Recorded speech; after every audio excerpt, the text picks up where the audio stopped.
Сайн бацгаана уу? Манай дараагийн дугаар ороход бэлэн болсон байна. Би ханаа түрээд хоолоос уусан байгаа болохоор жоохон гуншаа сонсогдож магадгүй.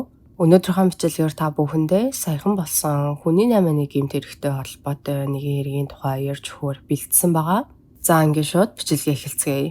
2022 онд Летиша болон Desiree гэх хоёр эмэгтэй Америкийн Texas муж руу нүүж жоод Орос сургаггүй алга болсон байдаг. Летишагийн хувьд тэрээр 2001 оны 7 дугаар сарын 9-нд Бразилд төрж өссөн бөгөөд алга болох үедээ 21 настай байсан. Тэрээр дээрээ 3 ахтай айлын бага охин. Түүнийг ер нь нэлээд сэргэлэн, цоглог, хөгжилтэй охин хэмээн эргэн тойрных нь хүмүүс ярьдсан байлээ. Летиша ахлах сургуулаа төгсөөд дараа нь Бразилаас Америк руу явахаар төлөвлөн ер нь Америк руу явах ямар боломжууд байна хэмээн судалж агаад Америк гэр бүлүүдэд гадаадын орнуудаас хүүхэд асрагч зуучилж өгдөг ийм компанитай гэрээ хийгээд 2020 онд Нью-Йоркт байх нэгэн айлд хүүхэд асрагчаар ирсэн байдаг. Летиша Америкт ирснийхэн дараа гэрээхэнтэйгээ холбоо бариад хүүхэд харж байгаа айлынх нь хүмүүс маш найрсаг, гоё хүмүүс, энд ирээд бүх зүйл өстой гоё юм хэмээн ярьж агаад явандаа гэрийнхнээсээ бага багаар мөнгө асууж эхлэх болсон. Гэрийнхэн ч гэсэн түүнд мөнгө хэрэгтэй байгаа юм байна гэж бодоод боломж бололцоогоороо мөнгө явуулаад байх тусам Летишагийн гэрийнхнээсээ асуух мөнгөний тоо нь улам ихсээд мөнгө асуух зайн хүртэл ойртод эхэлсэн байгаа. Тиймээс гэрийнхэн нь түүнээс яг ямар учиртай ингээд ойр ойрхон мөнгө явуулаач гэд нэхээ дагаа талаар нь асуухад Летиша би харин энд чихрийн дэлгүүр нээх гэдэг хэмээн хариулсан байдаг. Гэрийнхэнд нь бол түүний өгсөн хариулт нэлээд сонин санагдаад дээрэс нь өөрсдөө ч гэсэн байнга мөнгө явуулаад байх боломжгүй байсан тул Летишад өөрийнхөө авч байгаа цалин хүргээд амьдр. Дахиж бид нар мөнгө явуулах боломжгүй хэмээн хэлсэн байдаг. Харин үүнээс хойш Летиша бараг л гэрийнхэнтэйгээ холбоо барихаа болоод тэдний зурвсанд нь ч гэсэн хариу өгөхөө байсан. Ингээд удалгүй 2022 онд Летиша 21 настай байх үедээ Нью-Йоркт хүүхэд асрагчаар нь ажиллаж исэн айлаасаа нүүж гараад нэг ёсондоо бол ажилласаа гараад нэг найз гэх эмэгтэйтэйгээ хамт ажиллаж эхэлсэн байгаа. Тэгэхээр Летиша бол анхнаасаа хүүхэд асрагчаар ажиллах гэрээтэй тийм ажлын визтэй ирсэн болохоор ажилласаа гарснаар виз нь ямартай ч хүчингүй болсон байдаг. За дараагийн Орос сургаггүй алга болсон эмэгтэй бол Desiree буюу эргэн тойрных нь хүмүүсийн дуудлагаар Daisy. Daisy 26 настай Канадад амьдардаг байжгаад нөхөртөөгөө хамт Герман руу нүүсэн байлээ. Эргэн тойрных нь хүмүүсийн ярьж байгаагаар Daisy маш харгуу, хөдөлмөрч, бүр өдөрт ердөө 3 цаг л унтдаг. Бусад үед нь болохоор дандаа л сургалтанд суух ч юм уу эсвэл тийм амжилтанд хүрсэн хүмүүсийн түүх, бичлэг энтрийг нь үзээд сууж идэг. Ер нь өөрийн бизнестэй болно гэд мөрөөддөг. Түүнийхэн төлөө юу ч хийхэд бэлэн ийм эмэгтэй. Daisy мөн л 2022 онд 26 настай байх үедээ Америк руу яваад гэр бүлийнхэн болон ойр дотныхоо хүмүүсээс холбоогоо таслаад Орос сургаггүй алга болсон байдаг. За Орос сургаггүй алга болсон энэхүү хоёр эмэгтэйгийн тухайд бол хоорондоо ямар ч холбоогүй мэт харагдаж байгаа. Нэг нь Бразилд төрж өссөн, нөгөөх нь болохоор Канадад амьдарч агаад нөхөртөөгөө хамт Герман руу нүүгээд тэндээ амьдарч исэн ийм эмэгтэйчүүд. Гэхдээ Летиша, Daisy хоёрт нэг ижил төстэй зүйлс байсан нь тэд Cat Tours гэх эмэгтэйн онлайн сургалтанд хоёулаа суудаг. Cat гэх энэхүү эмэгтэй бол тэдний зааварлагч нь гэж хэлж болохоор ер нь бол өөрийгөө инфлюенсер хэмээн нэрлэдэг ийм эмэгтэй. Летиша бүр 12 настайгаасаа эхлүүлээд түүний сургалтанд нь сууж эхэлсэн байлээ. Cat энэхүү сургалтынхаа талаар өөрийнхөө YouTube суваг дээр болон Instagram дээрээ би сургалтанд бүртгүүлсэн сурагчдынхаа амьдралд нь заавар зөвлөгөө өгнө. Хэрхэн манифест хийж өөрийнхөө хүссэн зүйлдээ хүрэх вэ гэдгийг нь чиглүүлж өгнө. Эмэгтэйлэг энерги ил гаргаж ирэхэд нь туслана. Мөнгө яаж олох, мөнгийг яаж өөртөө дуудахыг зааж өгнө гэх мэт иймэрхүү зүйлсээ ярьж өөрийгөө сурталчилдаг. Гэхдээ яг үнэн чанартай амьдрал дээрээ түүний юу хийдэг байсан талаар бүгдээрээ удахгүй ярина. За Летиша бүр Cat-ийн энэхүү сургалтанд нь суух гээд 12 настайгаасаа эхлүүлээд ажил хийж эхэлсэн байдаг. Тэгээд ажиллаад олсон бүх мөнгөө Cat-ийн энэхүү сургалтанд нь зарцуулсаар 21 нас хүртлээр бүхэл бүтэн 9 жил сургалтанд нь суусан байгаа. Мэдээж тэрээр Америкт ирснийхаа дараа ч гэсэн Cat-тай холбоотой байгаа сургалтандаа сууж л байсан юм байлээ. Түүнийг Америкт ирсний дараа Cat Letishаг баг багаар ятгахсаар байгаад ажлаас нь гарган өөртөөгөө хамт амьдрахыг санал болгосон бөгөөд Летиша ч үүнийг нь зөвшөөрөн ажлаасаа гараад Texas мужи руу Cat дээр нүүж утсан байгаа. Тэгэхээр нөгөө түүний яриад байсан хамт ажиллаж байгаа найз нь бол Cat. За харин Дэсигийн хувьд тэрээр нэг сургалтанд суугаад бүр өдөрт 3 цаг унтаад эргэн тойрных нь хүмүүс түүнийг шаргуу хэмээн ярьдаг гэд байсан да. Тэгвэл Дэси мөн л Катын сургалтанд нь бүртгүүлсэн түүний оруулж байгаа бичлэгүүдийг нь үзээд түүнтэй холбоо бариад хурааж цуглуулж исэн бүх мөнгөө энэхүү сургалтанд үрээд дуусгасан байгаа. Тухайн үед Дэси нөхөртөөгөө хамт амьдарч исэн тул мэдээж нөхөр нь түүнийг инхүү гэр бүлийнхаа хадгаламжийг бүгдийг нэг сургалтанд үрээд дуусгаж агаад дургуутсан. Сүүлдээ тэдний хооронд асуудал үүсч эхэлсэн. Дэси энэ талаараа өөрийн зөвлөгч буюу Каттай ярилцаад нөхөр нь өөрийг нь сургалтанд бүх мөнгөө үрлээ гэж ууралж байгаа талаар нь хэлэхэд Кат "Чи одоо нөхрөөсөө салах цаг болсон. Нөхөр чинь чамааг амжилт гаргаж урагшлахад чинь саад болоод байна. Над дээр хурч ирээд надтай хамт амьдар. Би мөрөөдлөө биелүүлэхэд чинь туслана" хэмээн хэлснээр Дэси нөхрөө орхин Каттай хамт амьдрахаар Texas мужид руу нүүсэн нь энэ. За Cat Torres гэж юм бэ? Cat Torres нь 1988 оны 10 дугаар сарын 24-нд Бразилд төрсэн бөгөөд 12 настайгаас эхлүүлээд модельээр ажиллах болсон. 14 настай байхдаа тэрээр нэгэн томоохон компанид хариалагдсан загвар өмсөж эхэлсэн ба 18 нас хүрэхэд нь түүний ажиллаж байсан компани нь түүнийг Европ руу явж тэндээ загвар өмсгчээр ажиллах уу гэсэн саналыг түүнд тавьсан байдаг. Ингээд Кат Европын орнуудад очиод тэндээ янз бүрийн сэтгүүлүүд дээр зураг авахуулаад ер нь түүний карьер нь маш давгүй амжилттай явж агаад 2013 онд түүний Leonardo DiCaprioтой хамт байгаа зураг нь олон нийтэд цацагдан хүмүүс тэр хоёрыг болцож байгаа гэсэн цуу яриаг тарааж эхэлсэн байдаг. За энэхүү бүр ээж зэрэглэлийн гэж үнэлэгддэг ийм нэр хүндтэй жүжигчэнтэй нэр холбогдсноор Катын карьер улам өсөж Instagram болон бусад сошиал хаягуудынхаа дагагчдын тооч мөн нэлээд нэмэгдсэн байдаг. Кат ихэндээ Instagram дээрээ зүгээр л өөрийн зураг нийтэлдэг байжгаад явандаа эмэгтэйчүүдэд гоо сайхан болон арьс арчилгаа гээд янз бүрийн зөвлөгөө өгсөөр сүүлдээ бүр сургалт явуулж эхэлсэн нь энэ. Сүүлдээ бүр тэрээр өөрийнхөө амьдралын талаар Evoz гэх нэртэй ном хүртэл гаргадаг. Катын хэлдгээр бол тэрээр өөрийгөө хүмүүсийн амьдралын чиглүүлэгч багш нь болохоор энэ хорвоод ирсэн. Цаашлаад бүр нэг тийм дуу хоолой байдаг. Тэгээд тэр дуу хоолой нь Катад бусад хүмүүсийг юу хийж, яаж амьдрах талаар нь чихэнд нь шивэндэг. Ер нь орог нэг төрлийн шашин шиг сүнслэг оршихуу энтер гэсэн утгатай юм шиг байгаа. За түүний сургалтыг нь дэлхийн өөр орнуудаас ч гэсэн хүмүүс сонирхоод ер нь л маш олон хүмүүс түүний сургалтанд нь бүртгүүлж эхэлсэн байдаг. Катын сургалтынх нь өмнө хамгийн анх эхлэхдээ сарын 14 доллар, жилээр нь бүртгүүлвэл $127. Гэхдээ энэ бол ердөө л үндсэн үнэ нь. Цаашлаад ганцаарчилсан уулзалт, видео колл зэрэг нь нэмэгдээд өөр үн өртөгтэй. Ингээд болоогүй Катад тэр сүнслэг оршихуун энтер гэсэн зүйлийг заасан хүн нь Бразилийн John of God гэдэг өөрийгөө нэрлэлсэн тийм эрэгтэй байд юм бэлээ. Энэхүү эрэгтэй нь болохоор шашны нэр уртаа бариад хүмүүсийн тархийг угааж нэлээд олон удаагийн бэлгийн хүчирхийлэл үйлдсэн хэрэгээр доод тал нь 19 жил хоригдох ялаар шийтгүүлээд одоо ч гэсэн шорон сууж байгаа ийм эрэгтэй. Гэхдээ Катын дагагчид нь бол үүнийг нь үл тоогоод Катад итгэдэг хിവэрээ түүний сургалтанд нь суух юм бол түүн шиг амжилттай, гэгээрсэн, мөнгөтэй, хүсэлснээ хийж мөрөөдлийнхөө дагуу амьдрч чадна хэмээн итгэсээр түүний сургалтанд бүртгүүлэх хүмүүсийн тооч мөн жил ирэх тусам өссөөр Катын сургалтын үнэн ч мөн жил ирэх тусам нэмэгцээр л байсан. Сүүл рүүгээ Кат өөрийг нь биширдэг, өөрт нь итгэдэг, түүнийг үнэн сэтгэлээсээ дэмжиж дагдаг эмэгтэйчүүдийг инхүү гэртээ байлгаж, үүнийгээ Witchcraft Clan хэмээн нэрлэх болсон байгаа.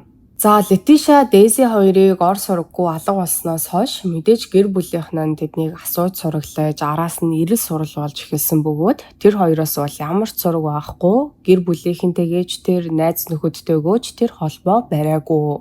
Цаашлаад Летиша, Дэси хоёрын алга болсон хэрэг дээр ажиллаж исэн мөрдөгчөд тэднийг хоёулангийн Каттай холбоотой, түүний сургалтанд нь суудаг, түүнийг дагаж биширч шүтдэг байсан гэдгийг нь олж мэдээд Катын талаарч мөн судалж үзээд түүнийг хэд хэдэн охтуудыг гэртээ байлгаж байгаа гэдгийг нь олж мэдсэн байдаг.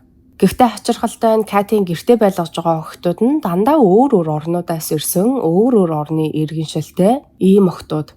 За бүр үүгээр зогсохгүй мөрдлөгийн явцад мөрдөгчөд Летиша, Дэси хоёрын зургуудыг нь Sugar Baby гэх вебсайт дээрээс олсон бөгөөд цаашлаад өөр хэд хэдэн бие үнэлж мөнгөөр эрэгтэй хүмүүстэй уулздаг вебсайтууд дээрээс зургуудыг нь мөн олсон байдаг. Ингээд мөрдөгчдийн дараагийн хийсэн зүйл нь гэвэл Катийн гэрт өмнө нь амьдарч исэн хүмүүсийг олж уулзах. За Катийн тэрхүү Texas байх байшинд нь түүнтэй хамт амьдардаг байсан Сол гэх нэг эмэгтэй байдсан байлээ. Мөрдөгчид энэхүү эмэгтэйг олж уулзаад түүнээс мэдүүлэг авсан байдаг. Сол гэх энэ эмэгтэй болохоор нэг хэсэг болж утахгүй зүйлстэй орооцолдоод мансууруулах бодис хэрэглээд түрээсэлжсэн байрнаасаа хүртэл хөөгдөөд гудамжинд амьдарч исэн ийм эмэгтэй. Мэдээж түүнд Катийн сургалтанд бүртгүүлж сургалтанд нь суух мөнгө байгаагүй болохоор Катиг эмэгтэйчүүдэд тусалж гэртээ байлгадаг гэдгийг нь сонсоод шууд гэрт нь явж очиод Катид учир байдлаа хэлээд өөрийг нь ямар ч хамаагүй ажилд аваа чимээн түүнээс гуйсан байгаа. Сол өөрөө болохоор бас йогийн багшаар ажиллаж исэн. Дээрээс нь тарот хүзээр уншдаг байсан болохоор нь Кат ч түүнийг дэрэгдээ авч ажилуулахар шийдснээр Сол Катийн байшинд цэвэрлэгээ хийж ахаар тохиролцсон ажилд орсон байгаа. Гэхдээ Кат түүнд огт цалин өгөөгүй. Үүнээс гадна түүнийг өглөөнөөс ахуулаад орой болтол тасралтгүй гар хүлийнхээ үзүүрт зарж цэвэрлэгээ хийлэгдэг. За ийхүү Катийн гэрт нь амьдарч байх үедээ Сол түүнийг яг юу хийж ямар аргаар мөнгө олдог гэдгийг нь анзаарч эхэлсэн байдаг. Катийн гэрт тухайн үедээ өөрөөс нь гадна хэд хэдэн охтууд амьдарч исэн ба тэд хоорондоо юм ярих хориотой. Тиймээс хэн нь яг хаана юу хийгээд яваад байгааг таамаглах бараг л боломжгүй. Гэхдээ Сол нэг удаа Катийг өөр нэг охинд тайчих клуб руу яваад тэнд бүжигчнэр ажилд ор гэж зөвлөж байгааг нь сонссон байгаа. Кат тэрхүү охинд хандан "Надад дээрээс чамайг бүжигчин байх хувь тавилантай гэж нэг дуу хоолой шивнээд байна.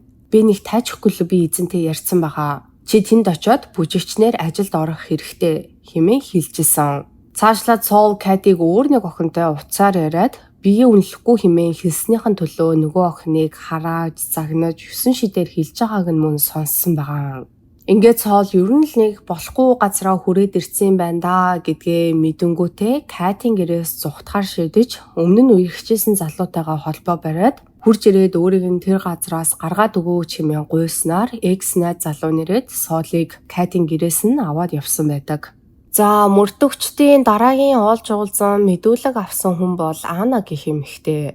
Ана гэх энэхүү эмэгтэй нь 2019 онд өмнөх найз залуутайгаа харилцаагаа дуусгаж хүчирхийлэлтэй харилцаанаас арай гэж нэг юм гараад удалгүй биеийн өвдөж ер нь л амьдрал нь нэлээд хүнд хэцүү зүйлсээр дүүрэн байсан үе. Энэ үедээ Ана Катийн бичлэгүүдийг нь олж үзсэн байгаа. Катийн ярьдаг амьдралын зөв хэв маяг болон яаж сүнслэг байдлаа ариун байлгах вэ, өөртөө яаж эерэг энергийг байнга дуудаж байх вэ гэх мэт иймэрхүү зөвлөгөөнүүдийг нь үзээд Катийн сургалтанд нь бүртгүүлэн бүр ганцаарчилсан зөвлөгөө хүртэл авч эхэлсэн. Гэтэл удалгүй Кат түүнд ажлын санал тавьж өөрийнх нь хувийн туслах болох уу хэмээн асуусан байдаг. Ана ч үүнийг нь зөвшөөрөн Каттай хамт амьдрахаар Нью-Йорк руу нүүсэн байгаа. Тухайн үед бол Кат Нью-Йоркод амьдарч ирсэн юм байлээ. Кат түүнд сарын $2000 цалин санал болгоод гэрийг нь цэвэрлэх, бичлэг хийх гээд ер нь ойр зургийн жижиг сажиг юмд туслангаа өөртөө хамт амьдарч болно хэмээн хэлсэн байгаа. Ана Катийн гэрт нүүж ирснийхаа дараа түүний хийдэг бичлэгүүд дээрээ ярьдаг зүйлс зэрэг нь бүгд худлаа гэдгийг тэр дороо ухаарсан. Кат нөгөө өөрийнхөө яриад байдаг шиг зөв амьдралын хэм маягтай хүн огт биш. Гэр орно гэж имэх замбраагүй, ундуй сундуй бичлэг хийх болохоор л яг бичлэг хийх байгаа тэр хэсгээ цэвэрлээд камера асаагаад худлаа зүйлсийг ярьж эхэлдэг. Ана хэдийгээр Катийг төсөөлж яснаас нь тис ондоо хүн юм байна гэдгийг мэдсэн ч гэсэн үнгүй байр хоолтой дээрээс нь цалинтай болохоор тэндээ ажиллаад Катад туслаад байж яа хэмээн бодсон байгаа. Гэхдээ Кат Анаг гадагшаа мэдээлэл тараан гээд хүмүүстэй холбоо барихыг нь хүртэл хориглоод бараг унтуулахгүй өдөржин шүнжин ажиллаа хийлгэх болсон. Дээрээс нь бүр хамгийн гол нь цалинг нь ч өгөөгүй.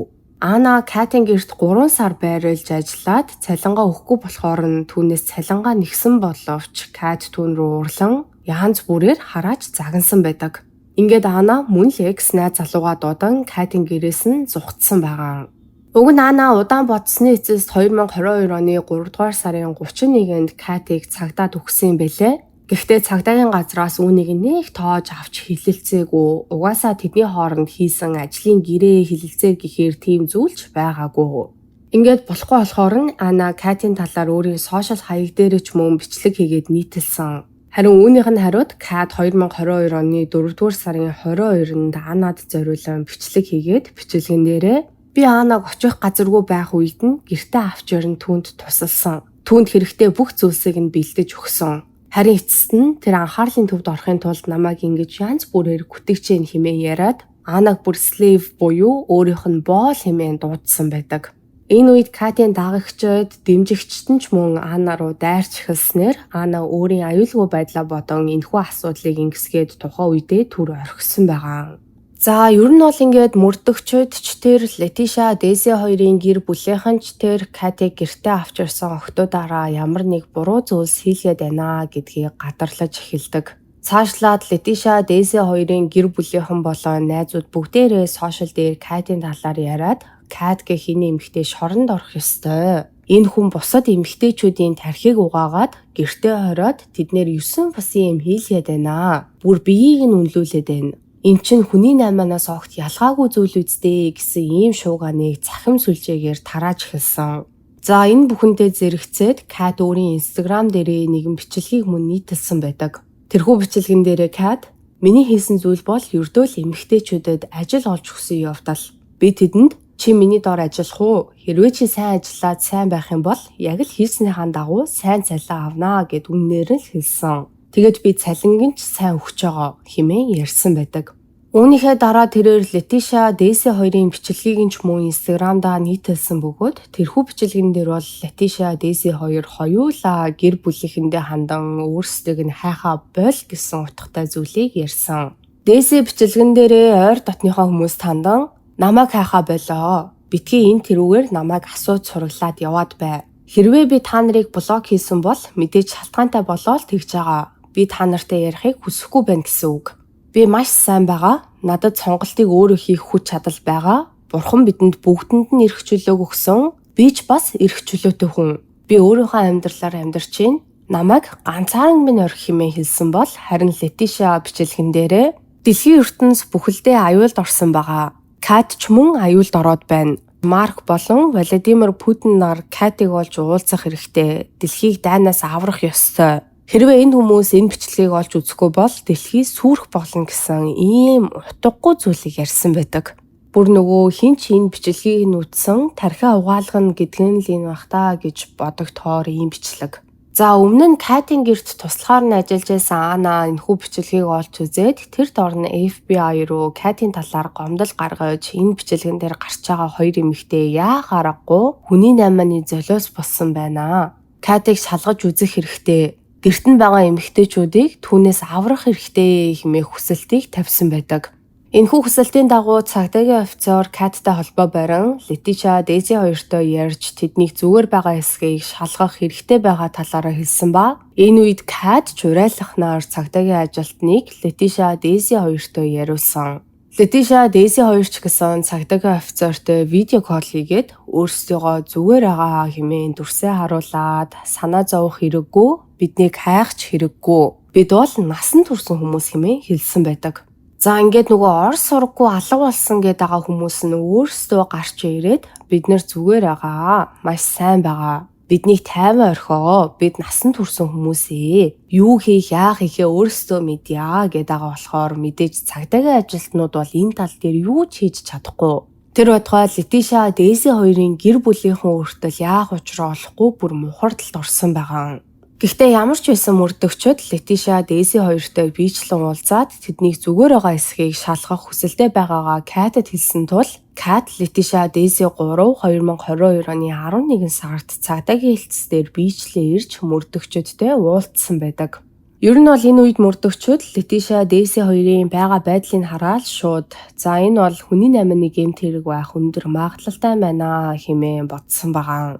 Яасан бэ гэхээр Летиша, Дэйси хоёр Катийн зөвшөөрлгүй эсвэл Катийг дэрэгдээ байхгүй үед цагдаагийн ажилтнуудтай ярихаас татгалзажсанаас гадна тэдний биеийн хилэмж нь Катаас маш их айж байгаа гэдгийг нь тодорхой харуулж ирсэн. Кат болохоор тухайн үед мөрдөгчдөд энэ миний талаар яригадаад байгаа цуурхлууд бол бүгдээрээ худлаа гүтгэлэг. Намайг үзэн ядагчид, надад атаархагчид л ийм юм хийж байгаа хэмээн хэлсэн байдаг. Гэхдээ мөрдөгчид Летиша, Дейзи хоёрыг Катаас холдуулан тэднээс яаж иж агаад тусад нь мэдүүлэг авсныхаа дараа Катиг хүний 8-ны гэмт хэргийн сэжигтнээр баривчлан хориод үүнийхээ дараа Америкаас албатан гаргах шийдвэрийг гарган түүнийг Бразил руу буцаагаад Бразилийн цагдаагийн газарт Катиг хүлээлгэн өгсөн байдаг. Харин үүнээс 1 сарын дараа Летиша, Дейзи хоёр гэр гертээ 9 мэнд харьцаасан. За яг 9 мэнд ч гэжтэй одоо бүгдээрээ Катийн гэрт тухайн үед яг юу болдог байсан талаар ярьцгаая. Бидний мэдж байгаачлан Кат Дейзиг нөхрөөсөө салах хэрэгтэй, нөхөрчл чамааг амжилт гаргаж мөрөөдөлтөө хүрэхэд чинь саад болоод байна гэснийхэн дагуу Дейзи нөхрөөсөө салаад Катийн гэрт нь Texas мужид нүүж ирсэн бол харин Летиша Нью-Йоркод хүүхэд асрагчаар ажиллаж агаад ажлаасаа гарan мөн л Катийн гэрт нь нүүж ирсэн. За Катийн гэрт Witchcraft гэдэг нэг өрөө байд юм байлээ. Тэр өрөөндөө Кат гэртээ авч ирсэн охтуудаа бүгдийг нь цуглуулж агаад шулмын зан үйл гэх нэг тийм зүйл хийдэг. Тэгээд охтуудыг нэг нэгээр нь дуудаж уулзаад тэдэнд хэрхэн яаж амьдрах хувь тавилантай төрсөн заяа түүргийг нь хэлж өгдөг. Дейзиг гэрт нь ирсний дараа Кат түүнийг дуудаж уулзаад өнөөдөр миний чихэнд хэн нэгэн чиний хувь тавилан шивнэлээ. Чи тайчих клубт очоод тэндээсээ нөхрөө олж авах ийм хувь тавилантай хүн юм байна. Өмнөх нөхөр чинь чиний заяаны хань байгаагүй. Чи заяаны хантайгаа тайчих клубт ажиллаж байхдаа учрах тавилантай хэмээн хэлсэн байгаа. Харин Дейзи түүний ярьсан энэ зүйлийг нь шууд эсэргүүцсэн. Тэгсэн чинь Кат хариуд нь би чамд туслахтай ямар олон хүмүүстэй уулзаж ямар их мөнгө зарцуулсныг чи мэдэж гин үү? Энэ бол сая 1 олдох боломж. Хэрвээ чи тайчих клубт ажилд ороод тэндээ заяаны хантайгаа учрах хүртлээр ажиллаж чадахгүй юм бол чиний төлөө зарцуулсан бүх мөнгийг чи надад эргүүлж төлөх ёстой. Би эндээс ямар ч ашиг олохгүй. Бүгдийг нь чиний төлөө л хийж гин. Чадахгүй бол яг одоо миний мөнгийг буцааж төл. Үгүй бол би чамайг хараана. Чи ямар ч байсан төлөөсөө төлөх хэрэгтэй. Бурханд өөрийгөө мөрөөдлийнхөө төлөө иймхэн зүйлийг золиослож чадна гэдгийг баталж харуул хэмээн Дейзиг сүрдүүлсэн байгаа. Ингээд Дейзи тайчих клубт бүжигчнэр ажиллаж эхэлсэн бол харин Летиша мөн л Катийн хэлсний дагуу онлайн вебсайтуудаар биеэ үнэлж эхэлсэн байгаа. Дейзигийн хувьд тэрээр дандаа урт цагаар ажиллаад хамгийн түрүүнд нөгөө тайчих клуб дээрээ очоод хамгийн сүүлд гараад явдаг. Тэр чинь нэгээрээ мөнгө сайн олдог. Гэхдээ мэдээж тэр мөнгө нь Дейзид өөрт нь ирэхгүй бүх мөнгө нь тэр чихтэй Катд очдог. Үнийгөө болохоор Кат Дейзид би мөнгийг чи хуримтлуулж байгаа. Чамд дараа нь бүгдийг нөгөн. Тэгээд чи мөрөөдлөө биелүүлж чадна хэмээн тайлбарладаг байсан байгаа.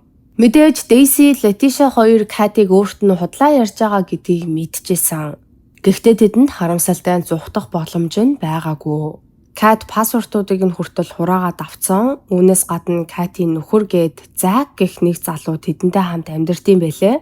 Зак бол гэртээ хүртэл байнга буу хатгаад явж идэг нэг тийм харгас балиар хүүтэн хүн. Ер нь бол түүний энэ гэртээ буу хатгаад явж идэг нь тэнд байгаа охтуудыг сүрдүүлж байгаа нэг хэлбэр нь гэж хэлж болно. За ингээд байж идэл удалгүй Кат Дейзигийн ч гэсэн зургийг нь Летишагийн адилаар онлайнаар биеийн үнэлдэг тийм вебсайтуудад байршуулад биеийг нь үнэлүүлж эхэлсэн байгаа. Тэгэнгүүтээ хэрвээ чи зүхтах гэж оролдох юм бол би чамайг хууль бусаар биеийн үнэлсэн гэж цагдаад барьж өгнө. Чи намайг ямар их хүн таньдаг гэдгийг мэднэ үсттэй. Чамайг шоронд хийх бол надад тийм ч хэцүү зүйл биш хэмээн Дейзиг сүрдүүлэх болсон байгаа. Тийм ч учраас Дейзи цагдаагийн газар ирж мэдүүлэг өгөх үедээ хүртэл Катаас айн мөрдөгчдөд мэдүүлэг өгөхөөс эхэндээ татгалзаад байсан нь энэ. Цаашлаад бүр Кат гэрт нь байгаа охтуудыг өдөрт хамгийн багадаа $3,000 олох хэрэгтэй. Үгүй бол гудамжинд унтуулна гэд орой болгон хин гэрт орон дээрээ харин хин гадаа шалан дээр унтахыг нь шийддэг болсон. За Катийн шүүх хурал нь 2023 онд Бразилд эхэлсэн байдаг. Дейзи, Летиша хоёроос гадна өөр хэдэн охтууд Катийн гэрт нь хоригдоод пассвортоо хураалгаад сүрдүүлгэн дүртэн хүчээр биеэ үнэлж тайчих клубт ажиллаж исэн талаар яг тодорхой тоо баримт мэдээлэл байхгүй. Гэхдээ тэнд байсан охтууд ихэнх нь Бразилаас ирсэн охтууд байсан гэжээ. Кат өөрөө ч гэсэн Бразилд төрсэн Бразилийн иргэншилтэй. Тэгэхээр Бразилаас охтуудыг авч ирээд Америкт биеийг нь үнэлүүлж хүчээр мөнгө олуулдаг байсан байгаа. Хэдийгээр яг Кат Дейзи хоёртой хамт байсан охтуудын талаар мэдээлэл олон нийтэд ил болоогүй ч Катийн шүүх хуралд Кат Дейзи хоёроос гадна 20 эмэгтэй гэрчээр оролцоод Катийн хүний намааны гэмт хэргийн золиос болж исэн талаараа шүүх хурал дээр нь ярьсан байдаг. Ингээд шүүхээс Катиг хүн амиалж хүчээр биеийг нь үнэлүүлж бэлгийн мүлжлэг үйлдсэн гэмт хэрэгт гин буруутай хэмээн үзээд 8 жилийн хорих ялаар шийтгсэн. За түүний авсан энэ 8 жилийн хорих ялыг маш олон хүмүүс эсэргүүцэж хэтэрхий бага ял оноолоо хэмээн шүүмжилцгээж исэн юм байлээ. Гэхдээ нэгэн ч шүүх шийдвэрээ гаргасан тул түүнийг өөрчлөх арга байхгүй. За Катийн талаар өөр нэмэлт мэдээллүүд юу байсан бэ гэхээр 2013 онд Катийн өрөөний хамтрагчаар түүнтэй хамт амьдарч ирсэн нэгэн залуугийн ярьснаар бол Кат хизээч сошиал хаягууд дээр нийтэлж байгаа бичлэгүүд дээр харагддаг шигээ эсвэл бичлэгүүд дээр юу ярьдаг шигээ тийм хүн байгаагүй. Тэрээр өөрийгөө маш амжилттай яваа, өндөр карьертай модель хэмээн хүмүүст итгүүлдэг байсан ч үнэндээ түүнд тийм ч их моделийн ажлын саналууд орж ирээд байдаггүй. Гэхдээ яаж тэгээд үнэтэй юм хэрэглээд байнга аялж зугаалаад хүмүүст сайхан амьдарч байгаа юм шиг харагдаад байсан бэ гэхээр Оросын нэг тэр бомтон хүнтэй нууцаар уулздаг байсан бөгөөд 2015 он хүртэл тэр хүнтэйгээ хамт байжгаад 2015 онд хөхний хор тавдрын улмаас мис засалд ороод хөхөө авахулсан. Үүнээс нь болоод нөгөө өөрийг нь тэтгээд байдаг байсан хүн нь түүнтэй холбоогоо тасалсан юм билээ. Энэ үеэс эхлүүлээд Кат мансууруулах бодисонд донтож эхэлсэн. Түүний яриад байдаг нөгөө шулмын зан үйлүүд, ирээдүг нь харах, хувь төөргийг нь унших, гэгээрэлд хүрэх зэрэг нь дандаа л мансуурч явахдаа бодож олсон санаанууд нь байсан болж таарсан. Тэгэхээр энэ хэрэгээс яг юу тодорхой харагдаж ийн вэ гэхээр хүмүүсийн сошиал хаяг дээр нийтэлж байгаа зүйлс нь бүгдээрээ үнэн гэсэн үг биш. Тиймээс яг ямар хүмүүсийг дагаж, ямар хүмүүсээс үлгэр жишээ авч байгаа хүмүүс жоохон ухаалгаар шийдэж авах хэрэгтэй байх. Та бүхэн маань бас энэ хэргийн талаар юу гэж бодож ийн өөрийн хувийн бодлоо доор сэтгэл хэсэгт үлдээж бусадтайгаа мөн хуваалцаарай. Өнөөдрийн та бүхэндээ ярьж өгөхөөр бэлдсэн бичлэг маань энэ түрээ дуусж ийн. Энэ 7 хоног бичлэгээ жоохон орой тулаад оруулчлаа. Гэхдээ дараа 7 хоногт шинэ бичлэг маань яг мегмар гарагтай орно. Ингээд дараа 7 хоногийн мегмар гарагт шинэ бичлэгээр уулзтлаа. Түр баяртай.